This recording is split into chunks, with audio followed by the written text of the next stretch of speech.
Health is wealth. আমরা কথাটা maximum মানুষই শুনে থাকি, কিন্তু কতজন মানুষ আমরা মেনে চলি যে হেলথ ইজ ওয়েলথ মানে স্বাস্থ্যই আমাদের সম্পদ। আর যতজন মানুষ আমরা এই কথাটা মেনে চলি ততজন মানুষই কিন্তু আমরা সুস্থ আছি। আর যারা আমরা এই কথাটা মেনে চলি না, আজকে কিন্তু ম্যাক্সিমাম মানুষ আমরা মেডিকেল ইস্যুস নিয়ে কিন্তু বিভিন্ন রকম প্রবলেমের সাথে কিন্তু লাইফ লিড করছি। আমাদের শরীরে বিশেষ কিছু অঙ্গ আছে যেগুলোকে শক্তিশালী করে তোলার জন্য আমাদের কিছু কাজ অবশ্যই করা উচিত।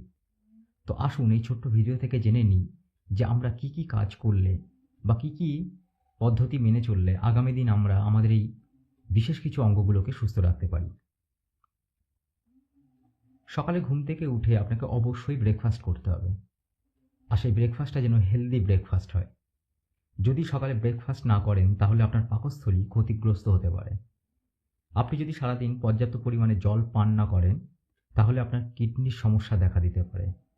আপনি যদি বেশিরভাগ সময় বাসি ও ঠান্ডা খাবার খান তাহলে আপনার ক্ষুদ্রান্ত দুর্বল হয়ে যেতে পারে।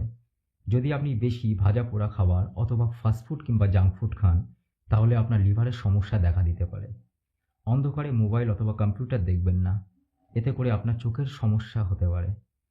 আপনার মস্তিষ্কের কার্যক্ষমতা নষ্ট হতে পারে যদি আপনি অধিক পরিমাণে দুশ্চিন্তা করেন।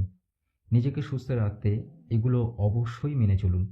আর এরকম আরও সুন্দর সুন্দর ভিডিও পেতে আমাদের চ্যানেলটাকে সাবস্ক্রাইব করে রাখুন। আর আপনি যদি ফেসবুক থেকে দেখে থাকেন তাহলে ফলো করে রাখুন, যাতে পরবর্তী ভিডিওর নোটিফিকেশান সবার আগে আপনার কাছে পৌঁছে যায়।